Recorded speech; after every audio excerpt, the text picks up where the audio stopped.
इसमें मैंने एक लिया था आपका क्लोज्ड वेसल और एक ओपन वेसल के लिए। क्लोज्ड वेसल होगा तो आपका वी कांस्टेंट होगा, तो डेल्टा वी क्या हो जाएगा, 0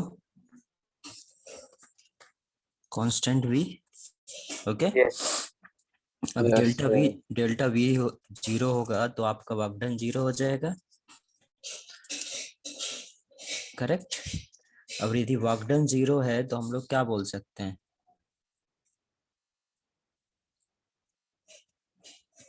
डेल्टा, इधर देखते हैं तो इसको क्या लिख सकते हैं,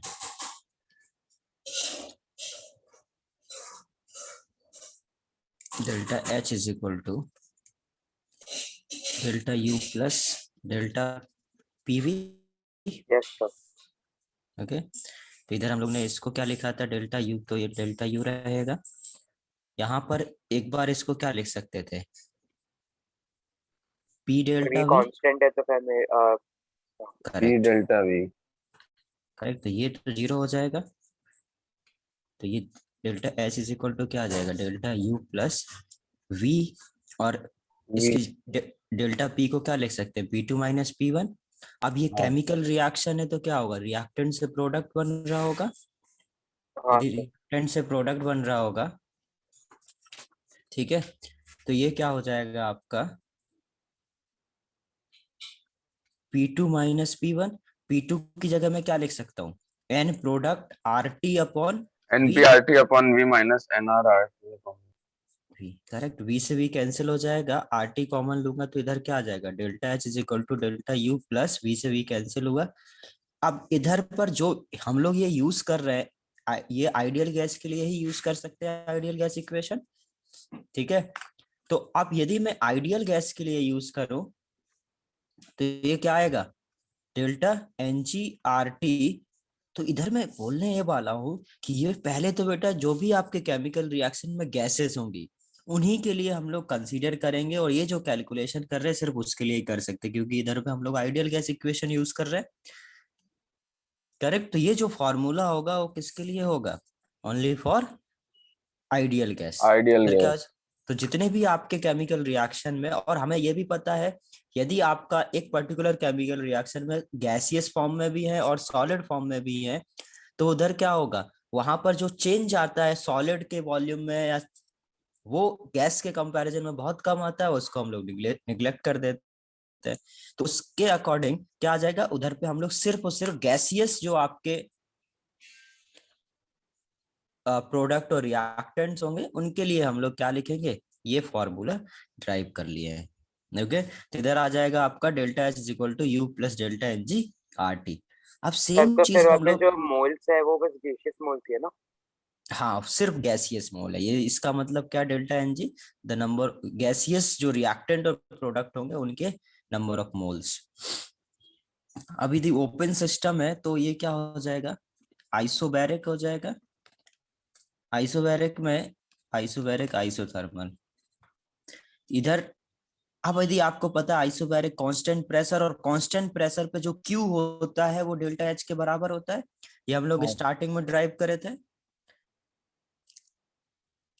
तो अभी आइसोबैरिक के कांस्टेंट प्रेशर है तो वर्क डन क्या हो जाएगा, minus P external into V2 - V1 या V final minus V initial, हाँ करेक्ट। सर। यहाँ भी हम लोग सेम चीज बोलेंगे कि जो भी केमिकल रिएक्शन में गैसियस मॉलिक्यूल्स होंगे, ठीक है, वो आपके वो आपके क्या करेंगे, उन्हीं का वॉल्यूम्स में सिग्निफिकेंट चेंज आएगा, तो उसके सामने हम लोग सॉलिड और गैस के वॉल्यूम, सॉलिड और लिक्विड के वॉल्यूम को निग्लेक्ट कर देंगे। तो यदि इधर भी हम लोग जो वॉल्यूम में चेंज आया वो सिर्फ किसके लिए लिख सकते हैं, माइनस पी एक्सटर्नल इंटू, यदि गैस के लिए लिखे तो इधर फिर से मैं N P R T upon P लिख सकता हूँ, और इधर N R R T upon P लिख सकता हूँ, करेक्ट। पी से पी यस सर। कैंसिल हो जाएगा तो वर्क डन कितना आ जाएगा, पी से पी कैंसिल हो जाएगा तो डब्ल्यू आ जाएगा माइनस आपका माइनस, एनपीआरटी। फिर से वही लिख दो delta N G R T, हाँ करेक्ट। अभी फर्स्ट लॉ ऑफ थर्मोडायनेमिक्स यदि यूज किया जाए तो delta U is equal to क्या होता है Q प्लस W, और आपको पता है Q is equal to delta H, तो इधर डेल्टा H पुट करूं, इधर पे क्या हो जाएगा माइनस डेल्टा NG/RT, और इधर हो जाएगा ये आपका डेल्टा U। करेक्ट। तो आप देख पा रहे हो कि इधर से भी delta H is equal to क्या है delta U plus delta NG/RT। तो यदि कोई भी केमिकल रिएक्शन है, आपका क्या आएगा फॉर्मूला सेम होगा, चाहे आप कांस्टेंट वॉल्यूम पे कर रहे हो कांस्टेंट प्रेशर पे कर रहे हो, दोनों टाइम पर क्या होगा बेटा, आपका जो फॉर्मूला फॉर्मूला सेम होगा आएगा। सेम आएगा। नोट कर लो इसको।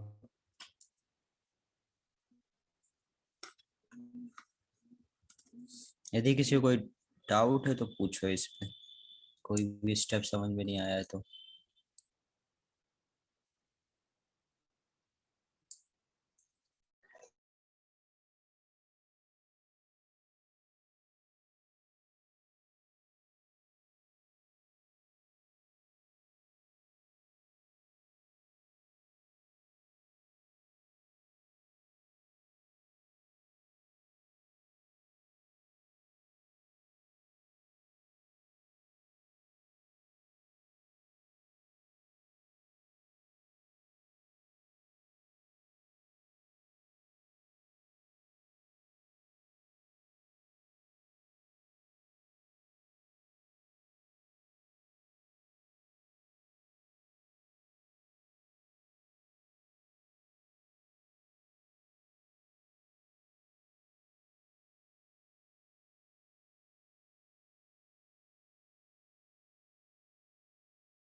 Done sir.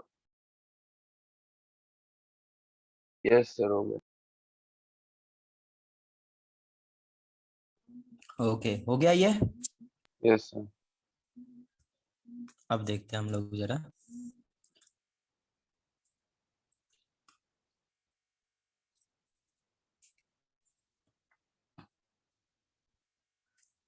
नेक्स्ट टॉपिक है हीट ऑफ रिएक्शन।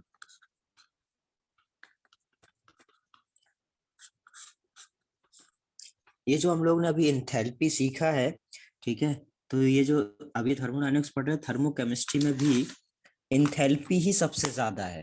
तो हम लोग जो एंथैल्पी वाला पोर्शन है वो अभी ही पूरा कंप्लीट कर लेंगे थर्मोकेमिस्ट्री के लिए भी। ओके, तो यस सर। अभी आपको थर्मो एंथैल्पी का फील है अभी। अब यदि आपके पास कोई भी केमिकल रिएक्शन है, सपोज में ए प्लस बी, उससे इसको सी प्लस डी फॉर्मेशन हो रहा है, तो अच्छा इस बीकर के अंदर, इस कंटेनर के अंदर यदि सपोज ये केमिकल रिएक्शन हो रहा है, तो अभी मैं इसमें यदि मेरे को पता करना हो कि इस पर्टिकुलर रिएक्शन में कितना क्या हीट ऑफ रिएक्शन है, तो सबसे पहले तो हीट ऑफ रिएक्शन को डिफाइन करा जाता है, हीट ऑफ रिएक्शन को डिफाइन करा जाता है चेंज इन एंथैल्पी। मतलब जो भी बेटा आपका केमिकल रिएक्शन हो रहा है, सपोज यदि कोई भी केमिकल रिएक्शन कराना है तो आपको स्टार्टिंग में क्या करना पड़ेगा, हीट देना पड़ेगा। तो आप स्टार्टिंग में जो हीट दोगे, स्टार्टिंग के लिए आपको एक्टिवेशन एनर्जी के लिए आपने हीट दिया, बाद में रिएक्टेंट रिएक्ट करके प्रोडक्ट बनाएंगे, तो प्रोडक्ट बनाएंगे तो कुछ एनर्जी रिलीज होगा। करेक्ट। तो इस पूरे ड्यूरेशन में कितना चेंज हुआ आपके हीट में, उसको आप हीट ऑफ रिएक्शन बोलेंगे। तो हीट ऑफ रिएक्शन क्या डिफाइन होगा, सिंपल एंथैल्पी चेंज। अब ये आपका, तो हीट ऑफ रिएक्शन को कैसे डिफाइन करा ये समझ में आ गया। अब यदि कोई भी केमिकल रिएक्शन है, ठीक है, सपोज हर एक केमिकल रिएक्शन कराने के लिए हमें हीट रिक्वायर्ड होती है, ठीक है। स्टार्टिंग में सपोज आपको ए और बी को मिक्स करना है, ए और बी को पास पास लेके आना है, इनके बीच में परफेक्ट कोलिजन हो, उसके लिए आपको क्या चाहिए होगा, उसके लिए कुछ आपको हीट चाहिए होगा, जिसको हम लोग एक्टिवेशन एनर्जी बोलते हैं। Correct. Minimum energy required to activate the reaction. तो यदि आपको ये दोनों मॉलिक्यूल्स को ए और बी को पास लेके आना है, तो इनको क्या करना पड़ेगा, आपको एक मिनिमम एनर्जी देनी पड़ेगी। अब या तो ऐसे हो सकता है कि इनके बीच में पहले से जो कुछ बॉन्ड होंगे तो आपको ओल्ड बॉन्ड को ब्रेक करना पड़ेगा, करेक्ट। तो उसके लिए आपको हीट का रिक्वायरमेंट होगा, तो स्टार्टिंग में हमेशा हमें क्या करना होगा, हीट देना पड़ेगा। अब एक बार यदि इनके बीच के जो बॉन्ड्स थे या इनके बीच के जो कोलिजन थे वो परफेक्ट हुए, तो कुछ ये दोनों रिएक्ट करके कुछ C+D फॉर्म करेंगे। तो जो ओल्ड बॉन्ड ब्रेक करे तो अब जो नए मॉलिक्यूल्स फॉर्म हो रहे हैं उनमें क्या होगा, कुछ नए बॉन्ड फॉर्मेशन होगा। और यदि न्यू बॉन्ड फॉर्मेशन होगा तो उससे क्या होगा, बॉन्ड फॉर्मेशन हुआ तो एनर्जी हमेशा रिलीज होगी, और बॉन्ड ब्रेक करना है तो हमेशा एनर्जी रिक्वायर्ड देनी होगी, पड़ती है। करेक्ट। अभी अब डिपेंड इस पे करेगा कि आपका हीट ऑफ रिएक्शन कैसा है, क्या आपका ओवरऑल एनर्जी रिलीज हो रहा है या ओवरऑल आपको एनर्जी देनी पड़ रही है। वो डिपेंड कर रहा है कि जो बनने वाले प्रोडक्ट हैं वो ज्यादा स्टेबल है एज कंपेयर टू जो आपके पास रिएक्टेंट थे, करेक्ट। यदि उन्होंने प्रोडक्ट बनते टाइम ज्यादा एनर्जी रिलीज करा तो आपका जो डिफरेंस आएगा, जो आपने दिया और जो रिलीज करा, वो डिफरेंस कैसा आएगा, पॉजिटिव आएगा, करेक्ट। तो डेल्टा एच बेसिकली क्या हो जाएगा, यदि ज्यादा एनर्जी रिलीज कर रहा है, ध्यान से समझना, यदि सपोज आपका ये एनर्जी था, आपने इतना एनर्जी दिया और रिलीज होने के बाद ये एनर्जी इस तरीके से, तो ये जो डिफरेंस होगा, ये सपोज इसको मैं एक्टिवेशन 1 बोलूं और इसको यदि ये 2 बोलूं, तो जो डेल्टा एच हो जाएगा वो क्या होगा आपका, E1 minus E2, okay. Difference in their activation energy, ये क्या है आपका इंथैल्पी चेंज बोलो या इसको हीट ऑफ रिएक्शन बोलो। अब यदि बेटा E2 बड़ा है, मतलब ये ज्यादा एनर्जी रिलीज करा, ये ग्रेटर देन E1, इसका मतलब डेल्टा एच क्या होगा, नेगेटिव। और आपको Yes, पता है sir. डेल्टा एच नेगेटिव तो क्या होता है, एक्सो, एक्सोथर्मिक। Exothermic reaction. करेक्ट। और यदि आपका डेल्टा एस पॉजिटिव है तो क्या होता तो है, एंडोथर्मिक होगा। तो कभी जैसे आप लोग 10th तक ये सीख रहे थे कि आपका जो एनर्जी रिलीज हो तो एक्सोथर्मिक एनर्जी देनी पड़े तो एंडोथर्मिक, थोड़ा डिफरेंस है इसमें। क्या है इधर, एनर्जी तो सब में देनी पड़ती है, जितना आपने दिया है उससे ज्यादा यदि रिलीज हो तो एक्सोथर्मिक, और जितना आपने दिया है उससे उससे कम कम रिलीज होता है होगा एंडोथर्मिक। एंडोथर्मिक। क्या आया इतना समझ में। Yes sir. तो बेसिकली हीट ऑफ रिएक्शन हम लोग क्या डिफाइन कर रहे हैं, heat of reaction is defined as, लिखो इसको, heat of reaction is defined as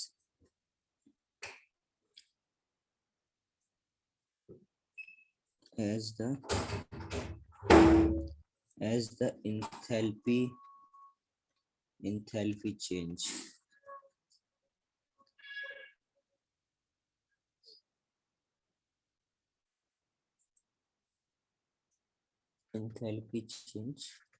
of the reaction, okay. तो सिंपल हम लोग क्या बोल सकते हैं, डेल्टा, ध्यान से देखना, अभी कोई लिखो मत, ठीक है, ये बस डेफिनेशन लिखो, उसके बाद आप समझना शुरू करो फिर से। यदि डेल्टा एच रिएक्शन की बात करो, ठीक है, ये होगा आपका heat of reaction, delta H enthalpy, correct. Enthalpy change और रिएक्शन क्या हो जाएगा, हीट ऑफ रिएक्शन। और इंथैल्पी चेंज मतलब क्या है, enthalpy of products minus enthalpy of reactant. Reactants is equal to heat of reaction. Enthalpy of product क्या होगा, enthalpy of this plus enthalpy of this minus reactant में क्या हो जाएगा, इंथैल्पी ऑफ दिस। तो इधर क्या लिख सकता हूं मैं, C time enthalpy of HC plus D time enthalpy of HD minus A times enthalpy of A minus B times enthalpy of B, correct. मतलब प्रोडक्ट का माइनस रिएक्टेंट का। वही किया, summation of all the products minus summation of all the reactants, correct. Yes sir. Yes तो sir. अब आप इसमें एक ध्यान दोगे तो मैंने इधर पर HC HD HA HB लिखा है, जबकि मैंने आपको समझाया है स्टार्टिंग में कि इंथैल्पी में पोटेंशियल एनर्जी का टर्म आता है जो कि एब्सोल्यूट नहीं होता है, तो हम लोग इंथैल्पी को भी एब्सोल्यूट कैलकुलेट नहीं कर सकते, राइट। Yes sir. हाँ सर, किसी के रिस्पेक्ट में करना पड़ेगा। तो इधर हम लोग कैसे लिख पा रहे हैं, इतना नोट करो और इसके बारे में सोचो, किसी के पास आंसर आता है तो बताओ इधर हम लोग क्यों लिख रहे हैं। और कुछ सर पहले क्या करें, पहले डेफिनेशन लिखें उसके बाद ये हाँ ग्राफ बना। डेफिनेशन लिखो, फिर उसके बाद ये बना लो, ये सब लिख लो। Okay sir.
हो गया क्या ये? नहीं सर। नहीं सर। ओके।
हो गया।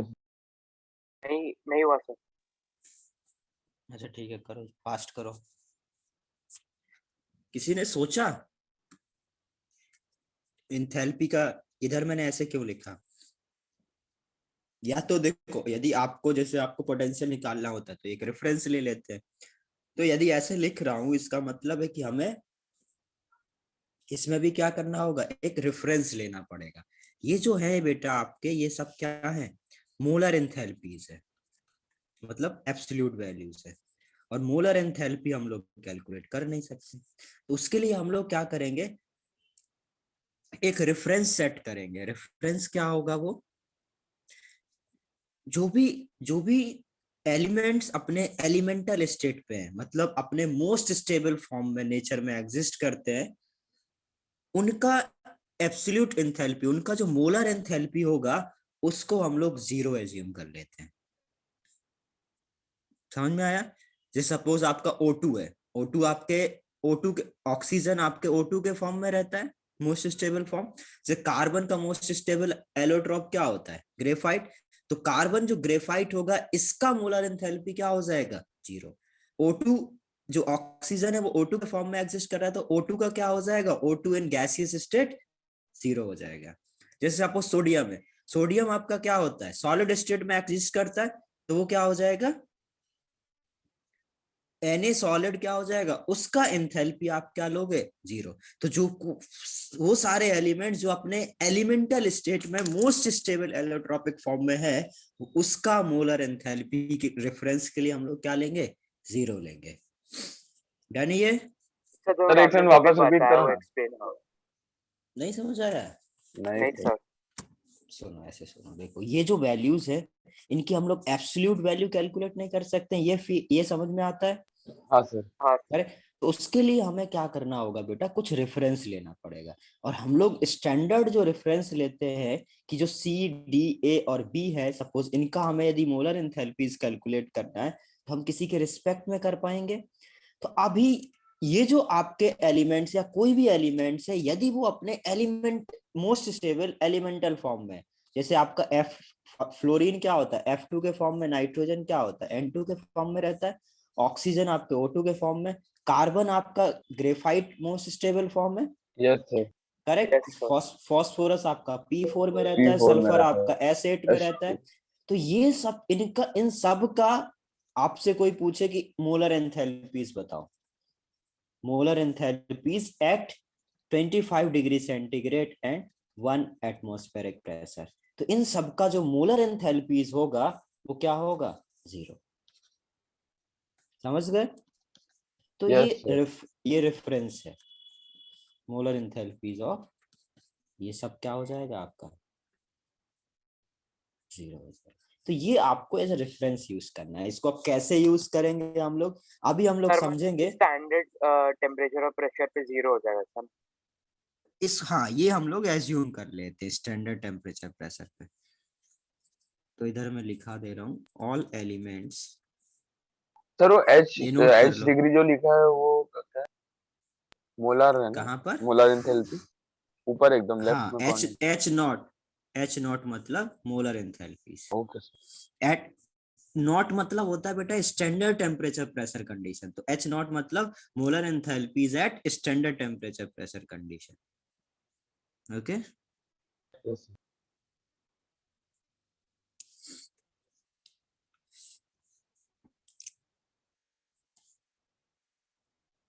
इस all elements in there, note करो ये elemental state in, sir graphite के ऊपर भी एच नॉट आएगा ना? हाँ हाँ एच नॉट ही है वो।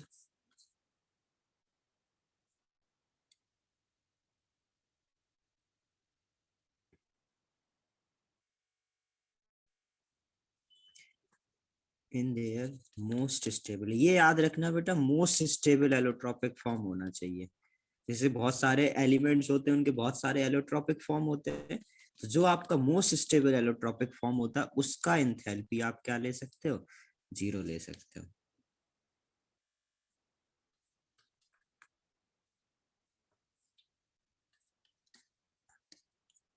अभी हम लोग ये सीखेंगे कैसे, यदि सपोज आपको ग्रेफाइट का एंथैल्पी 0 लेना है तो भाई डायमंड का क्या होगा, ये भी तो कैलकुलेट करना सीखना पड़ेगा।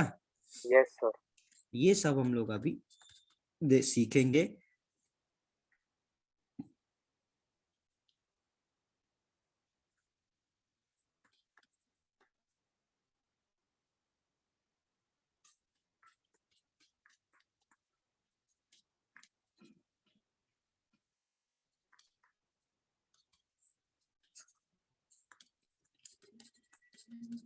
ठीक है, ये हो जाएगा आपका 0 एंथैल्पी।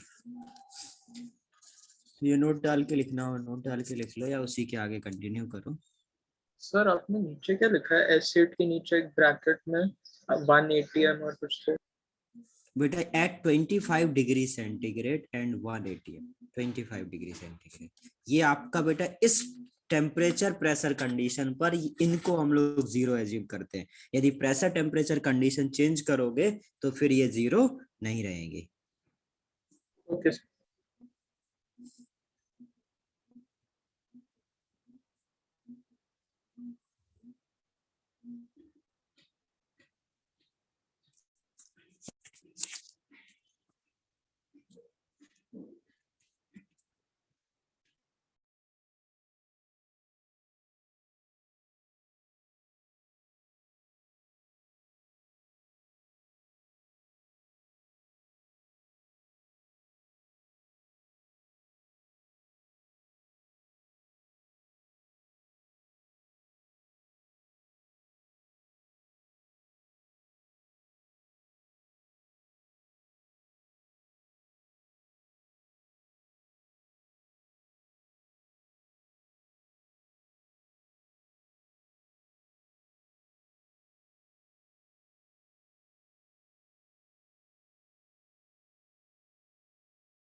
ये देखो लास्ट पेज।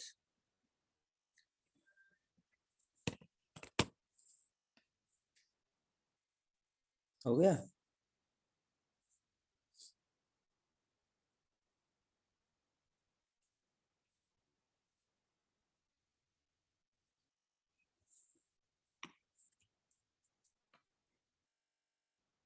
से लिख लिया। ये हो गया? ये हाँ दोनों हो गया। ओके चलो। अभी हम लोग नेक्स्ट डिफाइन करेंगे हीट ऑफ फॉर्मेशन।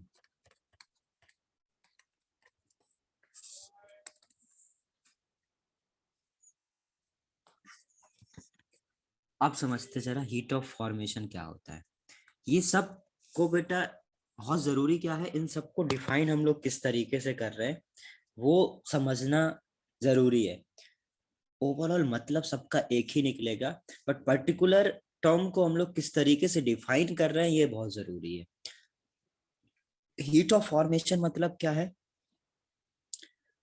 यदि आप किसी भी कंपाउंड का फॉर्मेशन कर रहे हैं, किसी भी 1 मोल ऑफ कंपाउंड का यदि आप फॉर्मेशन करो उसके एलिमेंटल स्टेट से, तो उसमें जितना उस रिएक्शन में जितना भी एंथैल्पी चेंज होगा वो हीट ऑफ फॉर्मेशन के बराबर होगा।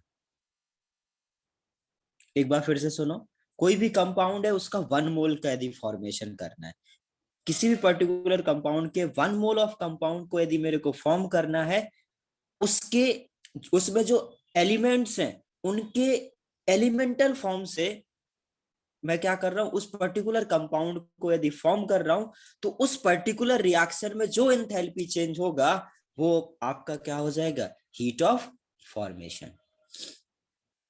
सुनो जरा इधर देखते हैं। सपोज तो मतलब अगर रिएक्शन में एलिमेंट्स इंक्लूडेड है मतलब प्योर फॉर्म में, तो फिर बाद में उनका जो चेंज इन एंथैल्पी होगा वो हीट ऑफ फॉर्मेशन है ना? एग्जैक्टली देखो जरा समझते हैं। तो इधर ये क्या हो जाएगा, कार्बन ग्रेफाइट। मैंने क्या बोला, किसी भी कंपाउंड को उसके most most stable stable. Elemental form से यदि उसको फॉर्म किया जाए, कार्बन को ग्रेफाइट के फॉर्म से और ऑक्सीजन को यदि हम लोग O2। हम O2 इन गैसियस फॉर्म, ये इसका एलिमेंटल फॉर्म है। यस। इससे यदि मैं इसको फॉर्म करूं तो ये क्या बनेगा, CO2 बनेगा। CO2 बनेगा। यस। अब आपने जो सीखा है, अभी आपने क्या सिखाया मैंने last, enthalpy of reaction. Enthalpy yes of reaction क्या हो जाएगा, enthalpy of product minus enthalpy of reactant. Reactant. जो सीखा वही करो, ठीक है, एकदम बेसिक। रिएक्टेंट अब प्रोडक्ट में क्या लिखूंगा, एंथैल्पी ऑफ CO2 माइनस इधर क्या हो जाएगा, enthalpy of enthalpy of carbon मतलब graphite in minus enthalpy of O2। O2 gas. अभी इसको मैं इसको स्टैंडर्ड टेम्परेचर प्रेशर कंडीशन पे लिखूं तो इसलिए नॉट लिख दे रहा हूं सबका। Okay, at standard at 25 and 180 temperature, correct. ये नॉट इसलिए लिखा, यदि नॉट नहीं लिखता तो मतलब किसी भी टेम्परेचर के लिए, अब मैं नॉट के लिए लिख रहा हूं तो अब आपको इनका वैल्यू पता चल गया, करेक्ट। हाँ सर, 0 होगा। करेक्ट। तो ये जो इसका एंथैल्पी होगा, इसका जो मोलर एंथैल्पी होगा वो किसके बराबर हो जाएगा, इसके molar enthalpy of formation of CO2 किसके बराबर हो जाएगा, इससे जो आपका हीट ऑफ रिएक्शन है। हम लोग ये बोल सकते हैं कि हीट ऑफ रिएक्शन किसके बराबर हो जाएगा, heat of formation of reaction, formation of CO2। आगे समझ में? सर वो जीरो यस कैसे सर। हुआ? अभी जीरो कैसे हुआ, अभी क्या सीख रहे थे हम लोग, यदि कोई भी एलिमेंट अपने एलिमेंटल स्टेट में है तो उसका मोलर एंथैल्पी क्या होगा, 0 होगा। हाँ समझ गया। हाँ यार। ये इसके बराबर हो गया। तो हम लोग बोल सकते हैं यदि किसी पर्टिकुलर कंपाउंड के 1 मोल को यदि फॉर्म करना है तो उसमें जितना भी आपका रिएक्शन हीट ऑफ रिएक्शन होगा वो formation of heat of formation हो जाएगा।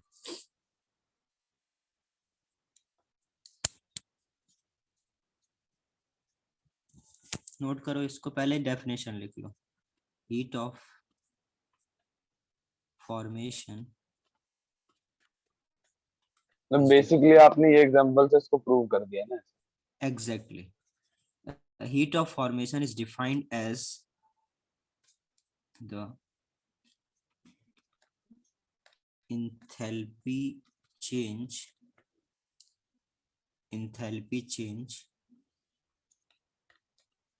when one mole of a compound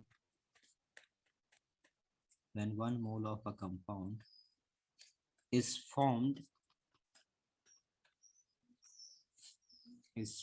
by reaction of its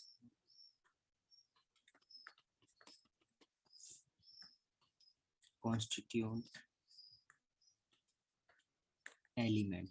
जो भी कंपाउंड बेटा उसके कॉन्स्टिट्यूंट, जैसे कार्बन ऑक्सीजन से बना हुआ था तो उसके constituent elements in there most stable form.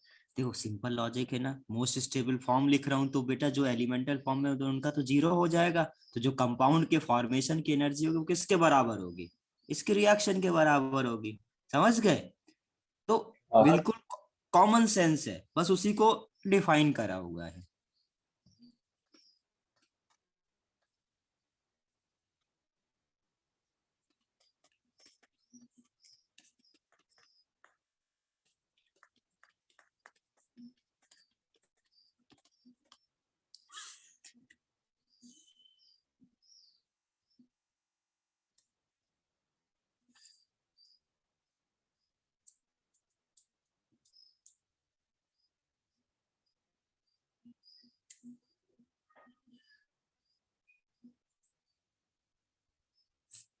Sir अगर एक कंपाउंड एलिमेंटल फॉर्म में और दूसरा कंपाउंड एलिमेंटल फॉर्म में नहीं है तो फिर क्या होगा? तो नहीं बोल सकते, वो उस पर्टिकुलर रिएक्शन का हीट ऑफ रिएक्शन होगा वो हीट ऑफ फॉर्मेशन के बराबर नहीं आएगा। यस सर, पर लेकिन वो टोटल जो रहेगा उसका तो हीट ऑफ फॉर्मेशन ही रहेगा ना, वो कुछ नहीं रह सकता ना। हमें तो कंपाउंड के फॉर्मेशन को हम हीट ऑफ फॉर्मेशन कैसे डिफाइन कर रहे हैं, ठीक है, डेफिनेशन बहुत जरूरी है। यदि वो उस डेफिनेशन में नहीं आ रहा है तो फिर वो कुछ नहीं है, वो कोई वर्ड ही नहीं है, राइट? Okay sir. जैसे सपोज इसके एक और एग्जांपल देखो, सपोज यदि मैं आपसे इसको सर ऐसे नहीं लिखा था, वो लिख लिया था, सर नहीं हुआ था। नहीं हुआ। लिखो लिखो लिखो लिखो लिखो।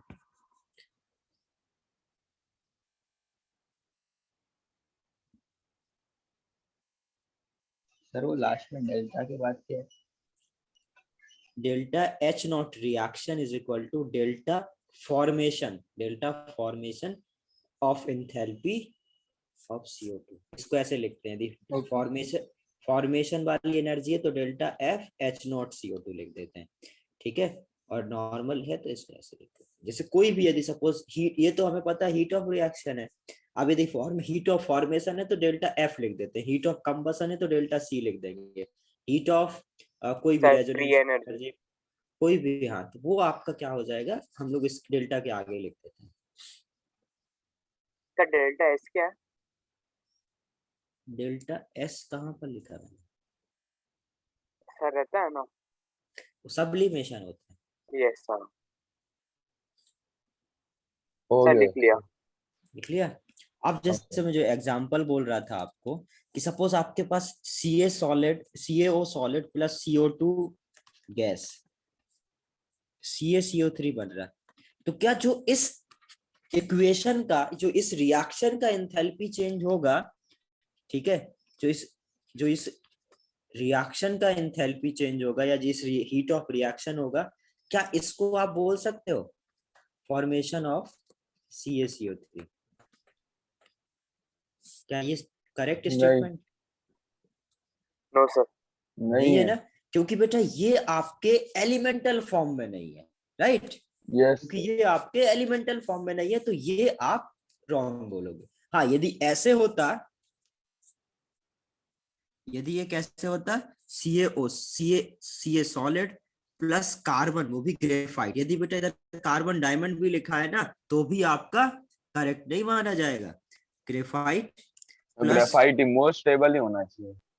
हाँ, O2, इसको बैलेंस करेंगे तो इधर 3/2, फिर जाके ये CaCO3 यदि बन रहा है। ओके, अब आप देख पा रहे हो, इसका जीरो, इसका जीरो, इसका, बेसिकली वो सब लेने हैं जो इसका जीरो होता है, इसका जीरो, इसका जीरो, जीरो, तो हीट ऑफ रिएक्शन क्या होगा, इसी के तो बराबर होगा, राइट। तब हम लोग इसको यस बोल सर। देंगे कि ये करेक्ट। तो इधर हम delta formation of CaCO3 solid is equal to क्या बोलते हैं, enthalpy of CaCO3 solid minus इनका सबका enthalpy, enthalpy of CaO solid, molar enthalpy of carbon graphite minus molar enthalpy of O2। ये जीरो, ये जीरो, ये जीरो, तो क्या हो जाएगा ये आपका enthalpy of formation of CaCO3 is equal to enthalpy of CaCO3 solid. तो इस तरीके से हम लोग बेटा अभी तक हमने क्या सीखा था, एलिमेंट्स की जीरो मानी तो देखो कंपाउंड का भी मोलर एंथैल्पी निकालना सीख गए ना। हाँ सर। तो इस तरीके से हम लोग धीमे धीमे क्या कर रहे हैं, मोलर एंथैल्पी सबकी कैलकुलेट करना सीख जाएंगे। अभी तक हम लोग ने क्या करा, जो आपके स्टेबल फॉर्म में उनका निकालना सीखे। नोट करो इसको fast.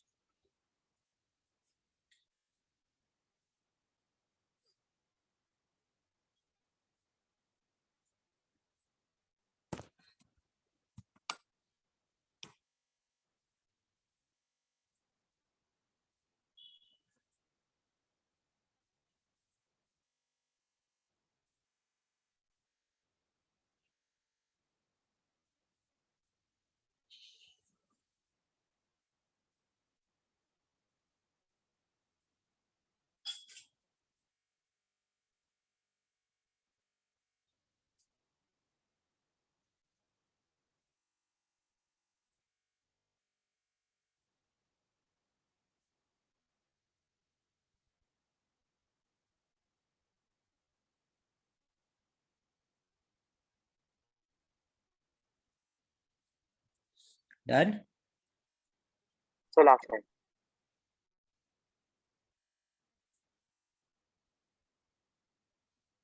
Done sir. Heat of 1 minute sir.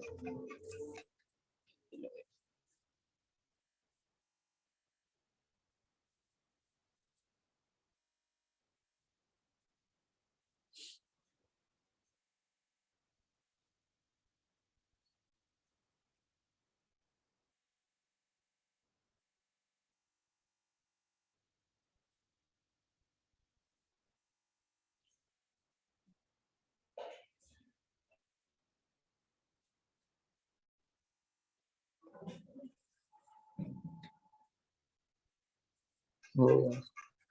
Heat of combustion. अभी हम लोग ने फॉर्मेशन सीखा, अब कंबशन। तो कंबशन भी बेटा एग्जैक्टली ऐसे ही डिफाइन होगा। कैसे, यदि किसी भी मॉलिक्यूल का आप कंबशन कर रहे हो, ठीक है, तो यदि आप किसी भी 1 मोल ऑफ सब्सटेंस को यदि आप बर्न कर रहे हो in the sufficient amount of oxygen, combustion क्या होता है, किसी को भी बर्न करना, सफिशिएंट अमाउंट ऑफ ऑक्सीजन में उससे जो प्रोडक्ट बने वो आपको क्या होता है, कंबशन हो जाता है। तो आप यदि किसी भी कंपाउंड को यदि आप बर्न करो और जो प्रोड्यूस्ड कंपाउंड है वो अपने मोस्ट स्टेबल फॉर्म में चले जाए, बेसिकली उसके बाद यदि वो फर्दर कंबशन ना कर पाए, तो जितना भी आपको एनर्जी रिलीज होगा या जो भी उसका एंथैल्पी चेंज होगा वो क्या हो जाएगा, हीट ऑफ कंबशन। यदि सपोज आपके पास कोई भी 1 मोल ऑफ कंपाउंड है, ठीक है, सपोज इस तरीके से C3H8 है, इसको यदि आप बर्न करो तो क्या होगा, CO2 प्लस H2O बनेगा, हाँ करेक्ट। तो और यदि वो जो बनने वाले कंपाउंड है, कंबशन में बस ये याद रखना होता है, जो बनने वाले कंपाउंड है बेटा उनका फर्दर कंबशन नहीं होना चाहिए। ओके, तो ऐसे कंपाउंड यदि फॉर्म हुए जिनका फर्दर कंबशन नहीं होगा, वो उस पर्टिकुलर, यदि इधर लिमिटेड अमाउंट में, इधर ऑक्सीजन की कितनी जरूरत पड़ेगी, इधर 3, इधर 4, तो ऑक्सीजन कितने 6, 7 और 11, तो इधर कितना हो जाएगा 11/2। तो इतने ऑक्सीजन की यदि आपके पास जितना रिक्वायर्ड ऑक्सीजन है उतना यदि है, इसका यदि आपने कंप्लीट कंबशन करा और कंबशन के बाद जो प्रोडक्ट बने वो उनका फर्दर यदि कंबशन नहीं होगा, तो इस पर्टिकुलर रिएक्शन का जो इंथैल्पी चेंज होगा वो किसके बराबर होगा? हीट ऑफ कंबशन के बराबर होगा। समझ गए? ये 1 मोल के लिए डिफाइन करेंगे स्टैंडर्ड, तो क्या बोलेंगे हम लोग? Heat of combustion is defined as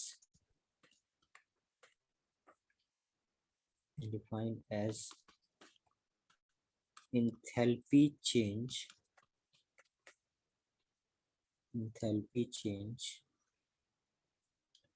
when 1 mole of substance is burned in sufficient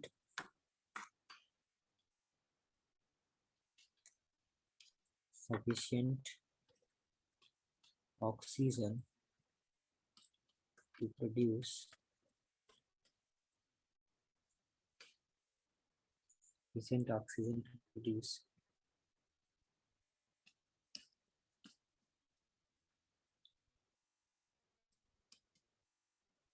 stable products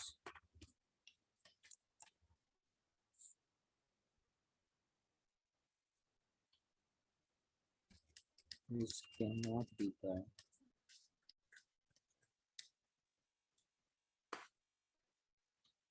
as carbon.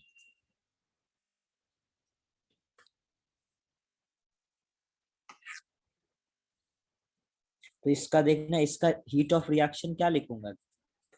ये आपका हो जाएगा एंथैल्पी ऑफ CO2 प्लस, और हाँ 3 टाइम्स करना पड़ेगा, मोलर होता है, into 4 times enthalpy of H2O minus enthalpy of C3H8 C3H8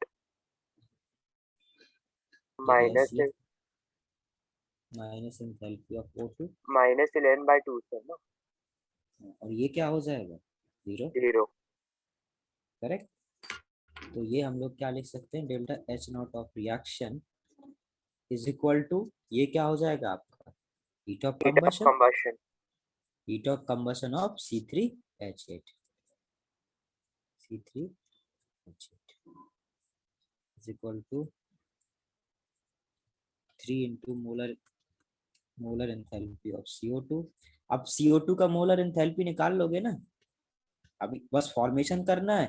अब हमें इन सब की मोलर एंथैल्पीज आपको पता है, राइट? Yes, sir. प्रॉब्लम नहीं है।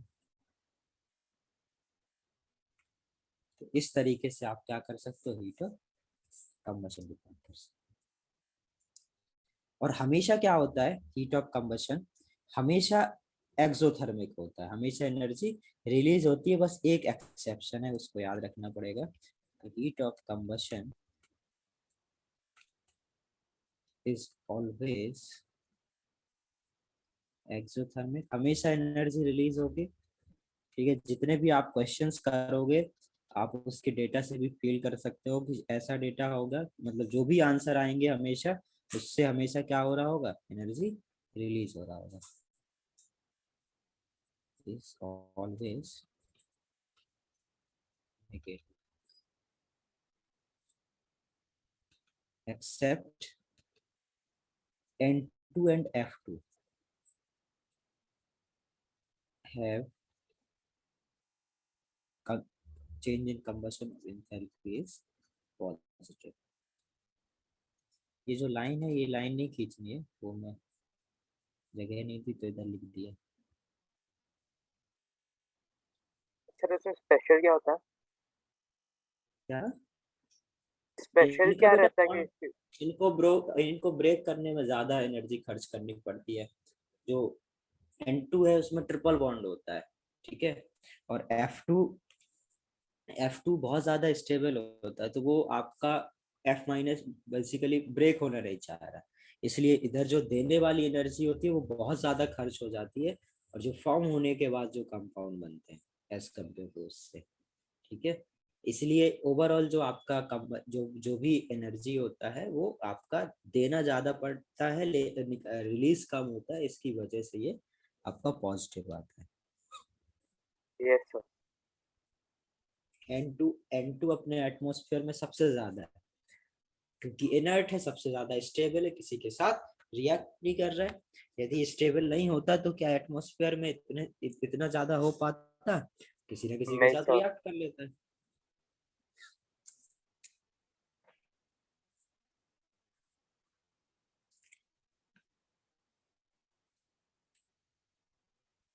सर वो क्या लिखा, heat of combustion is always exothermic therefore change in enthalpy ना। कंबशन, हाँ, हाँ sir. combustion enthalpy of combustion हाँ is always negative except N2 and F2 has enthalpy of combustion is positive. Change in enthalpy of combustion.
Done.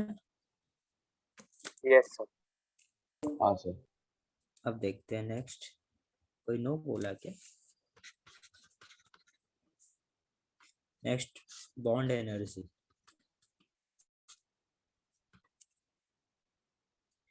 Bond energy क्या होती है?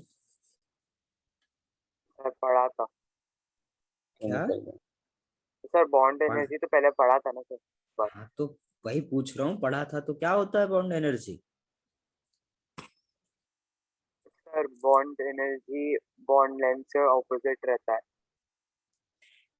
बहुत बढ़िया answer है। मतलब सर जो सर फॉर्मेशन इनडायरेक्टली और प्रोपोर्शनल रहता है। सिंपल बॉन्ड एनर्जी क्या होता है? किसी और भी सर बॉन्ड को ब्रेक, फॉर्मेशन उसके होता है साथ तो डायरेक्टली एनर्जी रिलीज होती प्रोपोर्शनल रहता है। सुनो अब सुन लो। बॉन्ड एनर्जी क्या होता है? किसी भी बॉन्ड को ब्रेक करने के लिए है। के लिए जितना जो रिक्वायर्ड एनर्जी एनर्जी दिया लगता है जाता है उसको हम लोग उसको बॉन्ड।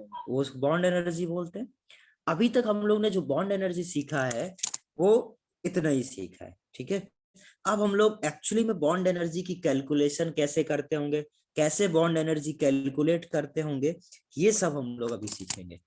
तो बॉन्ड एनर्जी जो अभी तक आप जैसे सपोज CH4 है, समझना बड़े ध्यान से। यदि CH4 है तो आप CH4 के जो CH बॉन्ड है इन सबका बॉन्ड एनर्जी क्या बोलोगे? सेम बोलोगे, सेम बोलेंगे। करेक्ट। यस अच्छा सर। अब ये बताओ, सपोज आपने कुछ एनर्जी दिया और ये पहला बॉन्ड टूटा, सपोज ये टूटा A, और इधर ये क्या बचेगा?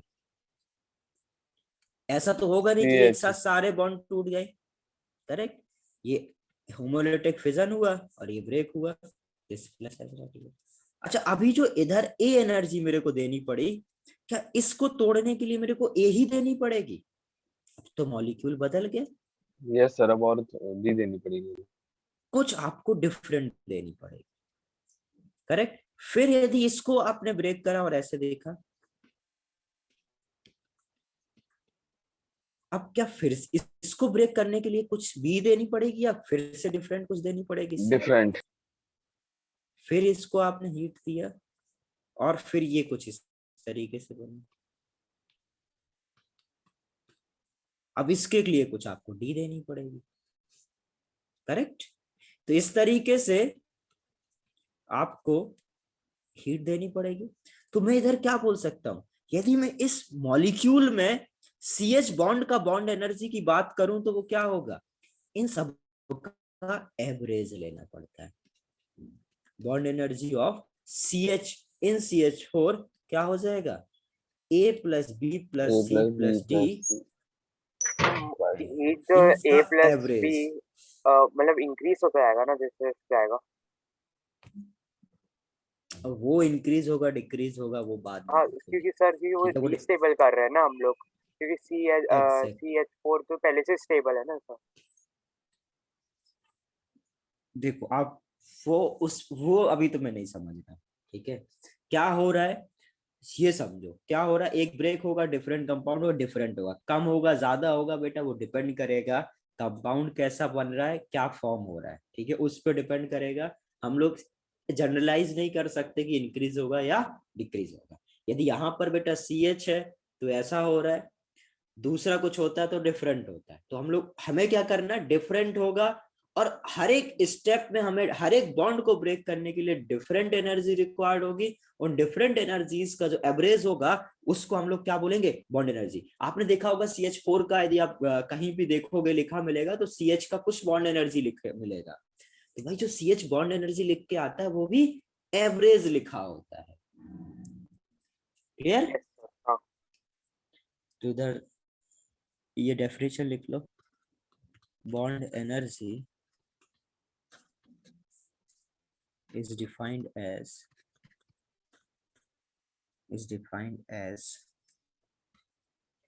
the average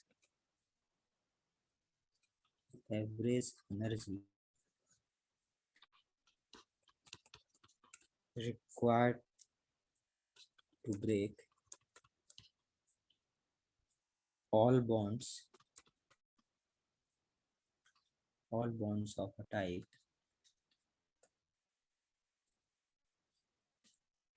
in a molecule।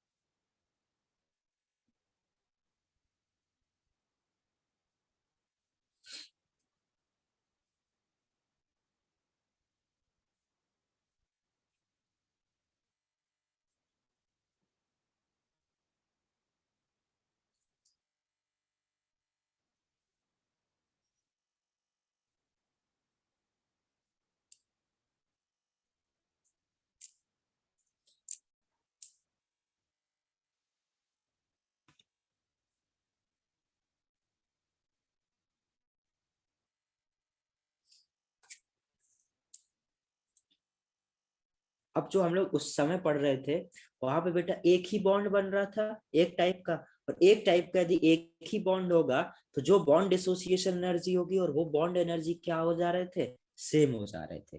But यहाँ पर जब एक टाइप के एक से ज्यादा बॉन्ड है तो बॉन्ड एनर्जी और बॉन्ड एसोसिएशन एनर्जी डिफरेंट हो जाता है। बॉन्ड एसोसिएशन एनर्जी हम लोग डिफाइन करते हैं फॉर अ पर्टिकुलर बॉन्ड, उस पर्टिकुलर बॉन्ड को ब्रेक करने के लिए जितना एनर्जी का रिक्वायरमेंट होगा उस पर्टिकुलर बॉन्ड के लिए वो क्या हो जाएगा आपका, बॉन्ड एसोसिएशन एनर्जी। करेक्ट। और बॉन्ड एनर्जी हमने ये डिफाइन किया, हो गया ये। मिला हाँ सर। ऐसा। तो बॉन्ड एसोसिएशन एनर्जी हम लोग क्या सर बोलेंगे, बचा हुआ था उसका। हो गया होगा ना। Sir 2 minute.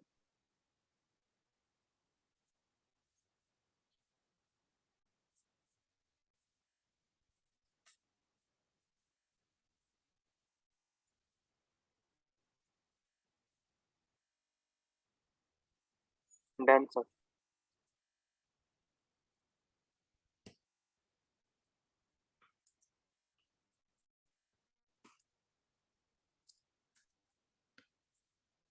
नेक्स्ट चलो heading, bond association energy.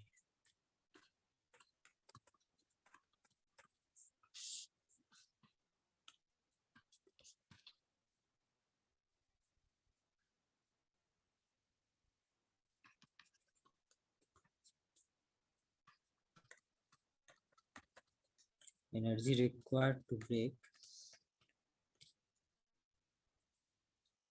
a particular bond.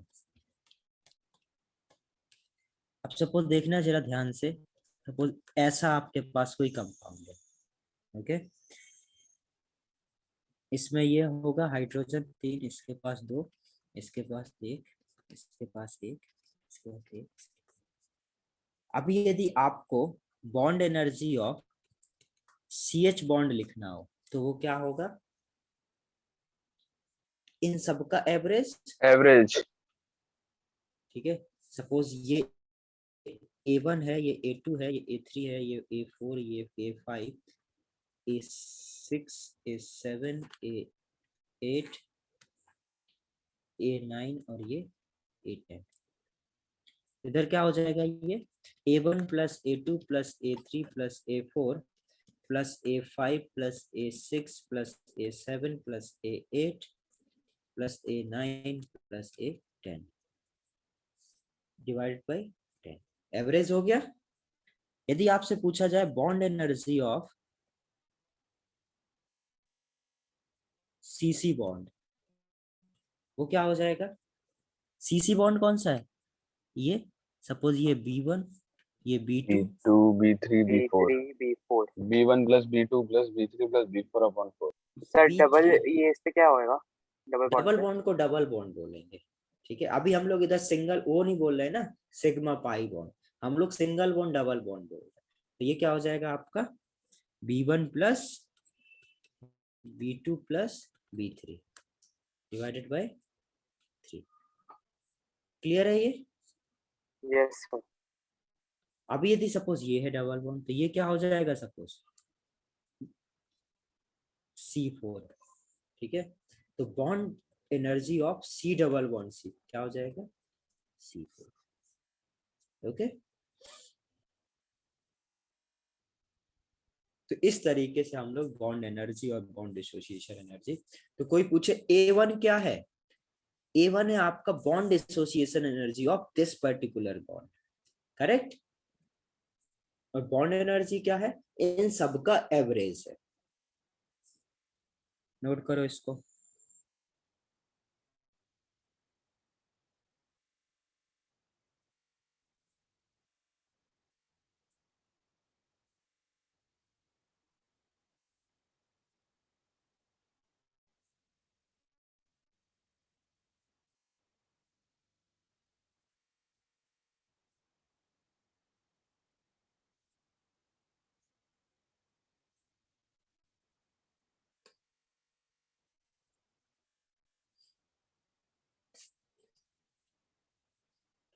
हो गया, अरे नहीं Yes, सर, sir. अभी कहाँ हुआ? देखो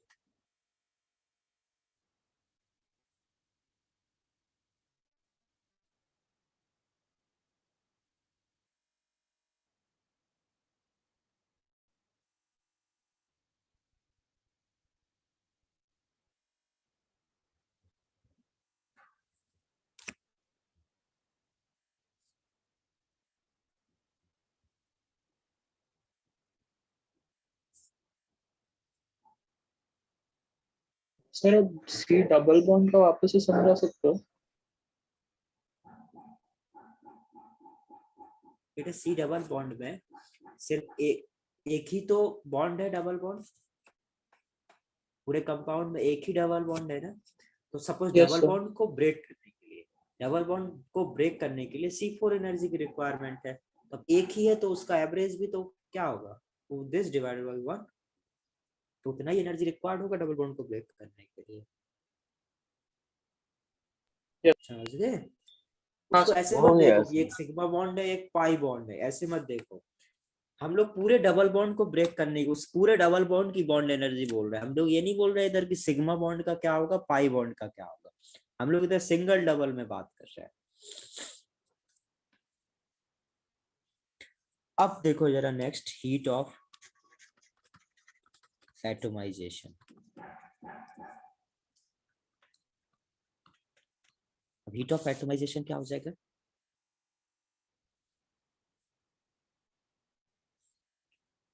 यदि फॉर एटम्स बात करें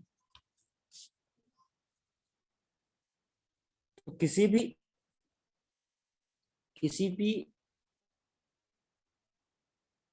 एटम का फॉर्मेशन हो, उसके मोस्ट स्टेबल या किसी भी एटम का आइसोलेटेड गैसियस फॉर्म में मोस्ट स्टेबल एलिमेंटल फॉर्म से जो भी basically most stable elemental form H2 होगा हाइड्रोजन का, इस मोस्ट स्टेबल एलिमेंटल फॉर्म से किसी को बेटा आइसोलेटेड गैसियस फॉर्म में कन्वर्ट करने के लिए जो भी रिएक्शन में हीट ऑफ रिएक्शन होगा उसको हम लोग क्या बोलेंगे, heat of atomization of hydrogen atom. समझा? सर वापस रिपीट करना, डिस्कनेक्ट हुआ था मैं। ये जो H2 है ये आपका मोस्ट स्टेबल एलिमेंटल फॉर्म है। इस most Okay. Stable elemental form से किसी भी इस मोस्ट स्टेबल एलिमेंटल फॉर्म से गैसी आइसोलेटेड गैसियस एटम के फॉर्मेशन के लिए जो भी आपका क्या होगा, रिएक्शन में एंथैल्पी चेंज होगा, जो भी इसका हीट ऑफ रिएक्शन होगा वो किसके बराबर होगा, heat of atomization of hydrogen atom. Correct? अभी इसकी Yes, बात sir. करें तो इसको क्या लिख देंगे, हाफ ऑफ H2 से हमें क्या मिलेगा, हाइड्रोजन। करेक्ट? हमें बनाना तो 1 mole of hydrogen isolated gaseous atom है, 1 mole of isolated gaseous atom. तो इसका जो हीट ऑफ एटमाइजेशन होगा वो क्या हो जाएगा, एटमाइजेशन ऑफ हाइड्रोजन एटम, वो बराबर होगा, हमें क्या करना पड़ेगा, इसमें इसको ब्रेक करना पड़ेगा, तो वो हो जाएगा half of bond energy of HH bond. समझ गए? जो इसको हमें ब्रेक, देखो इसका तो जीरो होगा क्योंकि ये ऐसा देखा जाए तो उसका तो जीरो होगा एलिमेंटल उसमें। तो हमें क्या करना पड़ेगा, एंथैल्पी में सिर्फ क्या चेंज आएगा, इसको ब्रेक करने का ही तो काम है, बाकी तो कुछ करना नहीं है। करेक्ट? क्योंकि इसकी एंथैल्पी तो जीरो है, बट इसमें रिक्वायर्ड क्या है, हमें इस बॉन्ड को ब्रेक करना। बॉन्ड को ब्रेक करने के लिए हमें इतनी एनर्जी की रिक्वायरमेंट होगा, तो जितना बॉन्ड को ब्रेक करने के लिए एनर्जी रिक्वायर्ड होगी वही क्या हो जाएगी आपको, heat heat of. Of atomization. Correct? जैसे सपोज आपका ग्रेफाइट है, तो आप ग्रेफाइट का बेटा एंथैल्पी तो जीरो होता है, मोलर एंथैल्पी, बट आपको ग्रेफाइट को क्या करना है, ये ग्रेफाइट फॉर्म में था, हमें बट एटम बनाना है। एटम क्या होता है, हमें आइसोलेटेड गैसियस एटम बनाना है। तो इस ग्रेफाइट जो सॉलिड फॉर्म में, इसको आपको किसमें, गैस फॉर्म में कन्वर्ट करना है। Yes, yes. तो इसका एंथैल्पी ऑफ एटमाइजेशन क्या हो जाएगा, कोई गैस करेगा?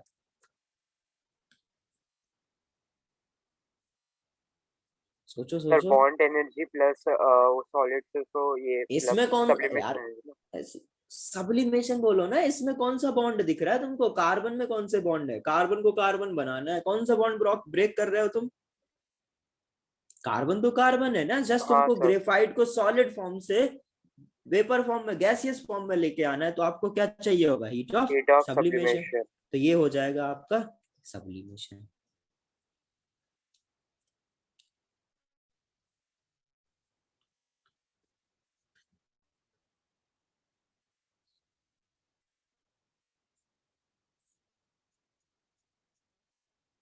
ठीक है? Yes sir.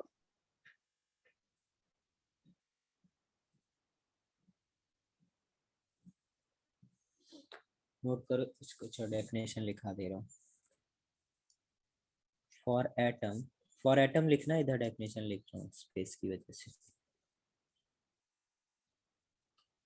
For atoms heat of atomization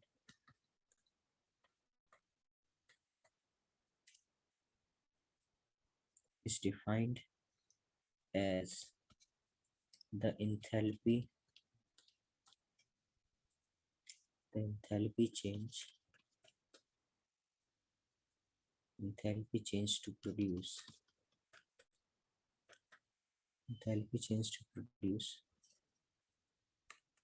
1 mole of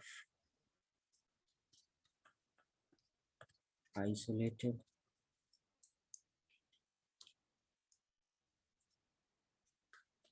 gaseous atom from from its most stable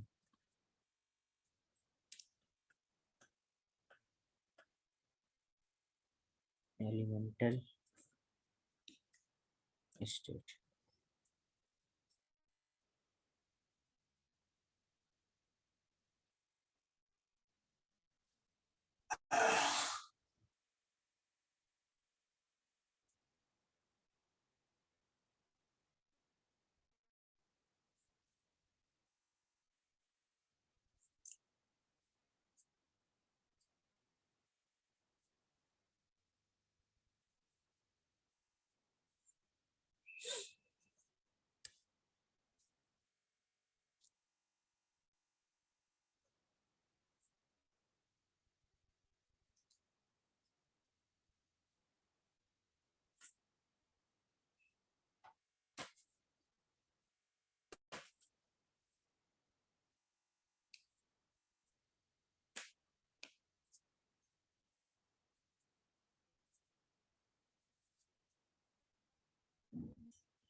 done sir. Done. अब देखो सेम हो जाएगा फॉर मॉलिक्यूल। फॉर मॉलिक्यूल क्या हो जाएगा? Heat of for molecule heat of atomization. Sir अभी बस most stable molecule हो जाए ना, और कुछ नहीं ना। हाँ नहीं ऐसा नहीं है, थोड़ा सा और चेंज होगा। ठीक है, अब मॉलिक्यूल से गैसियस आइसोलेटेड एटम्स बनाने पड़ेंगे, हमें एक से ज्यादा एटम बनाने पड़ेंगे। ठीक है, मॉलिक्यूल को ब्रेक करना। सुनो सुनो, हाँ ब्रेक करना पड़ेगा। सुनो लो पहले तो क्या बोल रहा था? हाँ, for a molecule heat of atomization is defined as the enthalpy change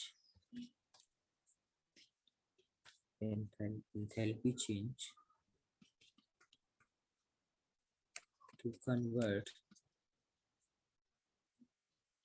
1 mole of molecule to isolated gaseous atoms.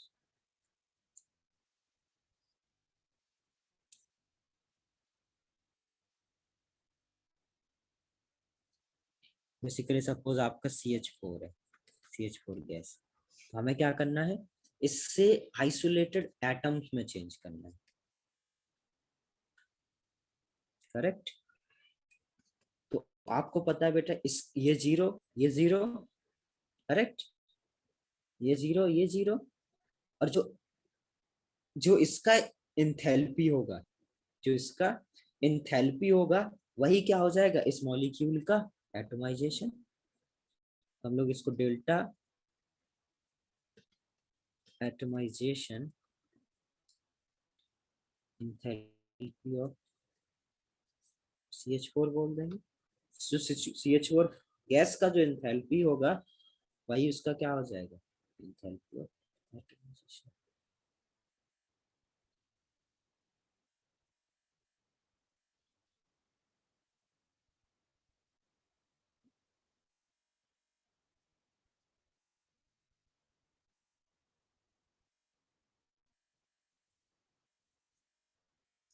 Sir जो आपने लास्ट बोला एक बार रिपीट कर सकते हो?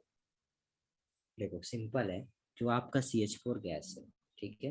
अब CH4 गैस से क्या हो रहा है, हमें CH4 गैस को उसके आइसोलेटेड गैसियस एटम्स में ब्रेक करना है, ठीक है। उसको कन्वर्ट करने के लिए जितना भी एंथैल्पी चेंज होगा वो इसका क्या हो जाएगा, डेल्टा एटमाइजेशन ऑफ CH4। तो अब इसमें जो बेटा मॉलिक्यूल में C जो गैसियस है, ठीक है, और इसको जो चेंज करोगे इस पर्टिकुलर रिएक्शन में जो एंथैल्पी चेंज आएगा वो एग्जैक्टली इक्वल हो जाएगा एटमाइजेशन के बराबर। सेम चीज हुआ ना, इस रिएक्शन में भी तो एटम्स ही बन रहे, तो इस रिएक्शन का जो चेंज होगा वही क्या हो जाएगा, atomization of CH4। Yes sir.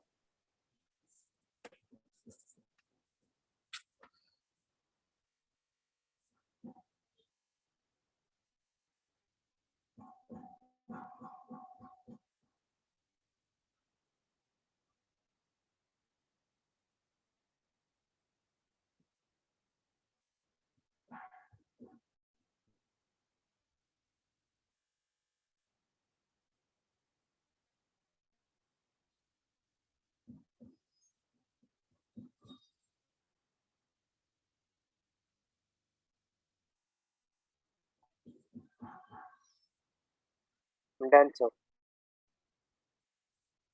Okay, चलो नेक्स्ट देखते हैं।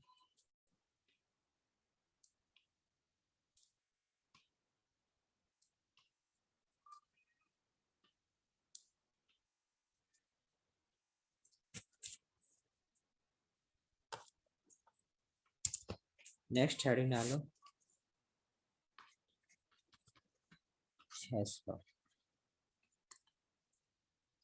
हेस्लो क्या बोलता है, हेस्लो बताता है बेटा यदि आप किसी भी पर्टिकुलर केमिकल रिएक्शन में एंथैल्पी चेंज देखें, यदि उस पर्टिकुलर रिएक्शन को आप सिंगल स्टेप से कर रहे हो या मल्टी स्टेप से कर रहे हो, उसका जो एंथैल्पी चेंज होगा वो हमेशा बराबर होगा।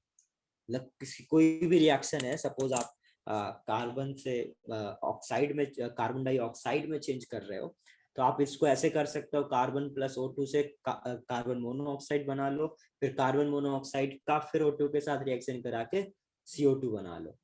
तो हेस ने क्या बताया कि आपका यदि कोई भी केमिकल रिएक्शन, यदि आप carbon plus O2 will form CO2 करो, तो उसका जो एंथैल्पी चेंज होगा सिंगल स्टेप का, यदि इसी पर्टिकुलर केमिकल रिएक्शन को आप एक से ज्यादा स्टेप में करो तो जो एंथैल्पी चेंज होगा वो कैसा होगा, बराबर होगा। मतलब सिंपल बोल सकता हूं कि enthalpy change number of steps पर डिपेंड नहीं करता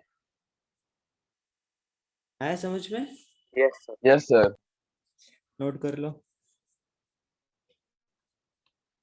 बहुत जगह यही लॉ यूज होगा, मतलब हर जगह यही लॉ यूज होगा। हेस law states that enthalpy change of a reaction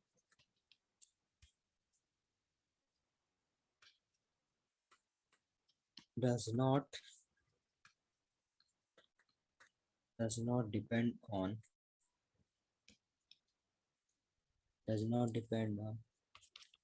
whether the reaction in a single step or multiple step।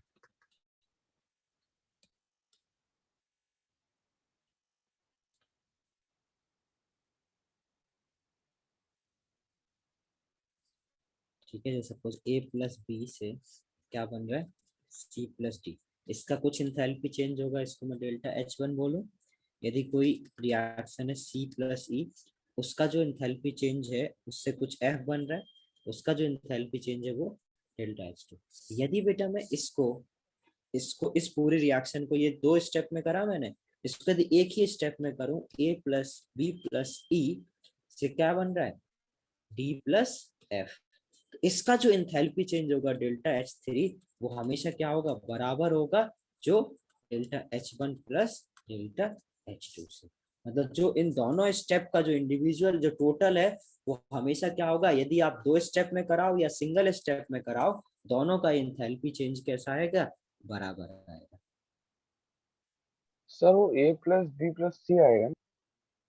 बेटा कट नहीं हो जाएगा। कट नहीं हो जाएगा। अच्छा हाँ हाँ। थोड़ा अपने दिमाग से भी पूछा करो, ना मिले फिर पूछने की कोशिश किया करो। इससे क्या होता है, थोड़ा अपना माइंड डेवलपमेंट होता है। क्या होता है ना, तुरंत तुरंत पूछने से आपकी जो सोचने वाली वो होती है ना, पावर, क्षमता।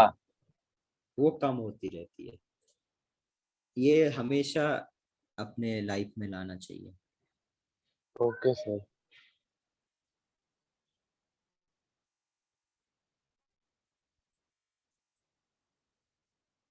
हो गया सर। डन। अब देखते हैं जरा हम लोग, ये जो हमने जितनी भी अभी डेफिनेशन सीखे, अब हम लोग देखते हैं एक्चुअली में इसको हम लोग अप्लाई कैसे करेंगे, कैसे डेटा हमें गिवन होंगे, किस तरीके से हम लोग ये सब यूज करेंगे क्वेश्चंस में, ये सब कुछ हम लोग अभी समझते हैं।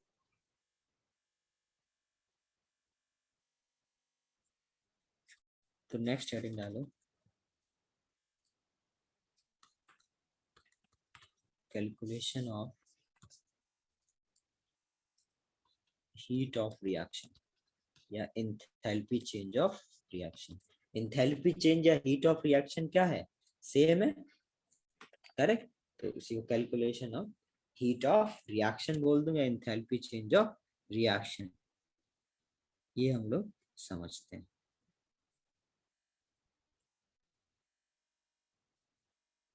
तो C6, ध्यान से देखना, मैं एक इक्वेशन ले रहा हूं C6H8 प्लस 2H2, ठीक है। अब इसी इक्वेशन को मैं डिफरेंट डिफरेंट तरीके से सॉल्व करने की कोशिश करूंगा। डिपेंड कैसे सॉल्व करूंगा कि हमारे पास गिवन क्या है उसके बेसिस पर, ठीक है। सपोज ये रिएक्शन है, C6H8 की रिएक्शन मैंने 2H2 के साथ कराया, हाइड्रोजनेशन हुआ और एल्काइन एल्कीन में कन्वर्ट हो गया, सॉरी एल्काइन हाँ एल्कीन में कन्वर्ट हो गया, और भी उसमें 2 डबल बॉन्ड हो गया। देखा जाए तो कुछ ये कंपाउंड है बेसिकली, ठीक है। इसकी रिएक्शन H2 के साथ कराए तो मैं क्या होगा, ये बना, बेसिकली 3 ड्यू है ना इसका, C6H8 का। ये रिएक्शन है, हमने क्या करा है, हाइड्रोजनेशन करा के ये मिल गया हमें, ओके।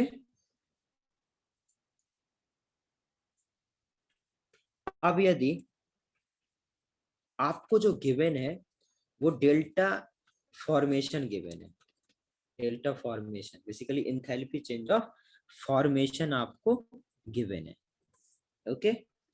अब यदि ये गिवन है तो इसका हम लोग यूज करके कैसे हीट ऑफ रिएक्शन कैलकुलेट करें इस पर्टिकुलर रिएक्शन के लिए, ये हमें सीखना है, ओके। समझ में आया हाँ करने सर। क्या जा रहे हैं, इस पर्टिकुलर रिएक्शन का हीट ऑफ रिएक्शन निकालना है, एंथैल्पी चेंज ऑफ रिएक्शन निकालना है, बट आपके पास गिवन क्या है, formation, delta H of formation given है हर एक इंडिविजुअल का, H2 का, C6H12 का और इसका, ओके। अब समझते हैं जरा, जो नॉर्मली हम लोग ने स्टार्टिंग में डेल्टा एच ऑफ रिएक्शन क्या लिखा था, सबसे पहला टर्म था हमारा enthalpy of product minus enthalpy of reactant. Enthalpy of product में हमने लिखा था molar enthalpy of C6H12, correct, minus enthalpy of H2 minus enthalpy of C6H8, यही सीखा था। और हमने ये उसके जस्ट तुरंत बाद सीखा था कि यदि कोई एलिमेंटल फॉर्म में है, ठीक एलिमेंटल है, तो उसको कैंसिल 0 होता है। तो उसका 0 होता है, ये 0 हो गया तुरंत। अब अपने पास आया delta H reaction is sir वो इक्वल टू C6H8 का लिखा है सॉलिड या क्या लिखा है उनका? लिक्विड, लिक्विड, ठीक है, ये हो गया। सर यहाँ पर तो लिक्विड अब क्या क्या है? C6H8 लिक्विड है और C6H12 भी लिक्विड है ना?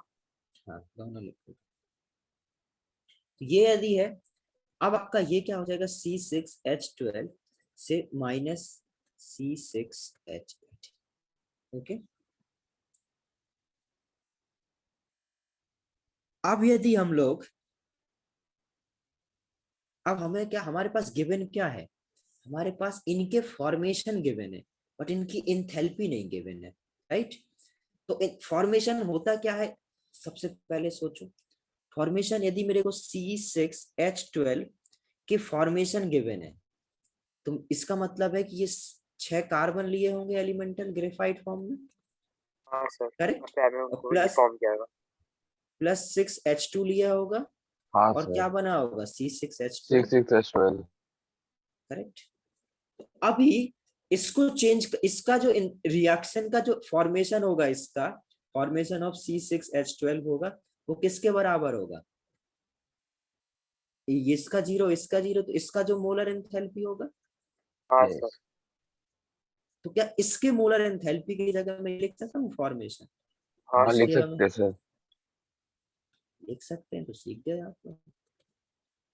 Minus delta F of H0 C, इसकी जगह भी सेम लिख सकता हूँ, हाँ सर। करेक्ट।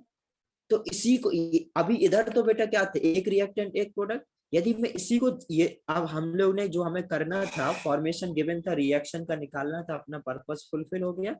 हम लोग ने एग्जाम्पल से भी देख लिया कि ये इस तरीके से निकालेंगे तो हो जाएगा।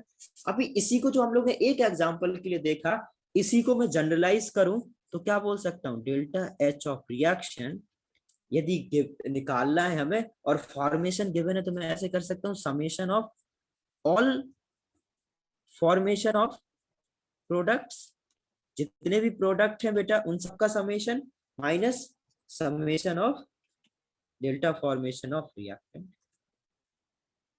बोल सकता हूँ ना, इधर एक एक था तो ये आया, और यदि यस एक से सर। ज्यादा होंगे तो सबको ऐड कर दूंगा। तो ये आपका जनरल जनरल फॉर्मूला हो गया। आप किसी के लिए, अब आपको ये सोचना नहीं है कि अच्छा हाँ ये इसके बराबर ही होगा, आप डायरेक्ट यूज करो, आपको सेम रिजल्ट मिलेगा। नोट कर लो इसको।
सर आप जनरल फॉर्मूला एक बार वापस से लिख सकते हो क्या?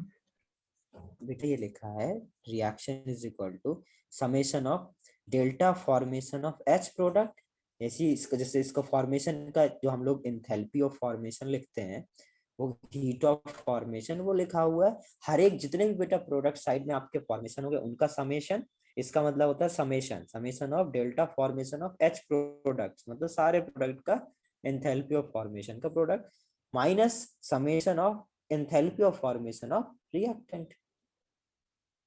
अच्छा, ओके, ठीक है सर। समझ गए ना, लिखूं दोबारा? नहीं सर, चलो। ओके।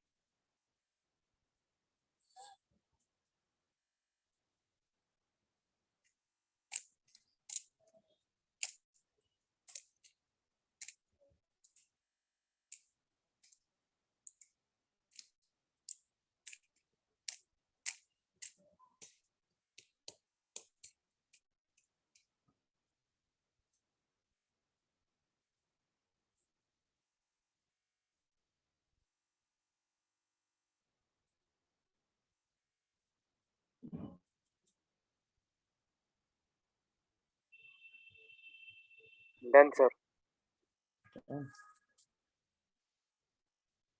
हो गया सर। ओके, अब यदि आपके पास डेल्टा कंबसन गिवन हो तो क्या करेंगे? तो क्या होगा कंबसन के लिए? यदि C6H8 प्लस H2 रिएक्शन यही दिया हुआ है बेटा, ठीक है, C6H12, बट आपके पास अब इनकी फॉर्मेशन वाला डेटा नहीं है। अब आपके पास क्या गिवन है? इनके कंबशन का डेटा है। ओके, अब यदि इनके कंबशन का डेटा है तो आपको भाई इनको कंबशन कराना चाहिए। तो ये हो गया, ये है, ठीक है, बट आपको गिवन क्या है? ये गिवन है combustion of C6H8, C6H8। Okay, अब ये क्या होगा? इसको भाई ये होता है बेटा कि इसको इसका कंबशन करो और ऐसे प्रोडक्ट बनाओ जो कि आपके मोस्ट स्टेबल फॉर्म में हो, ठीक है। तो यदि ये डेल्टा CH0 C6H8 है तो ये क्या हो जाएगा आपका? इसको आप ऐसे लिख सकते हैं C6H8O2 क्या बनेगा? 6CO2 प्लस 4H2O और इधर कितना हो जाएगा? 5O2, correct. यदि आपको कंबसन ऑफ H2 गिवन है, कंबसन ऑफ H2 गिवन है, तो उसको क्या लिखोगे? H2 प्लस O2 से H2O लिखोगे, इसको बैलेंस करोगे तो इधर कितना आ जाएगा? 2H2O। हाँ सर। और इसका कंबशन गिवन है तो combustion of delta H0 of C6H12 तो क्या हो जाएगा? C6H12 प्लस O2 से क्या बना? C6CO2 plus H2O। H2O कितनी जरूरत पड़ेगा? 6 का, ओके।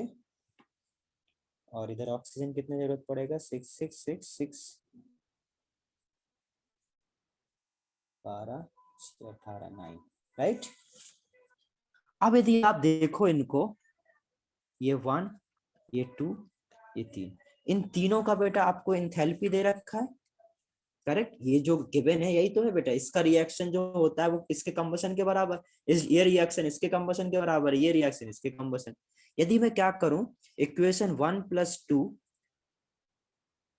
-3 कर दूं, इक्वेशन 1 + 2 -3 कर दूं तो क्या होगा? ये बचेगा enthalpy 1 plus enthalpy 2 minus enthalpy 2। Yes sir. Exactly बचेगा क्या इधर रिएक्शन में? C6H8 प्लस ऑक्सीजन कितने हो जाएंगे? This plus this minus this, तो बचेगा ऑक्सीजन इस तरफ कितने? अब ऑक्सीजन तो उस तरफ बचेंगे, राइट। या एक मिनट, 5 6 और इधर क्या हो गया? इसको उल्टा करोगे तो CO2 कैंसिल हो गया। अच्छा, इसको सब्ट्रैक्ट नहीं करना, रुको, इसको CO2 कैंसिल हो जाएगा, 6H2 से 6H2O कैंसिल हो जाएगा, समझ रहे हो ना? ये सब कैंसिल आउट हो जाएंगे, ठीक है, ये सब कैंसिल आउट हो जाएंगे। सबको सही किया है, कुछ गड़बड़ नहीं किया? सर ऊपर 4H2 है ना? हाँ तो हाँ 4 है, सर 4 है और नीचे 6 है 4 + और 2, नीचे 2। 4 हाँ हो + जाए 2 कट 6, हो जाएगा सर। वो तो ठीक है, सब कैंसिल हो यस गए। सर।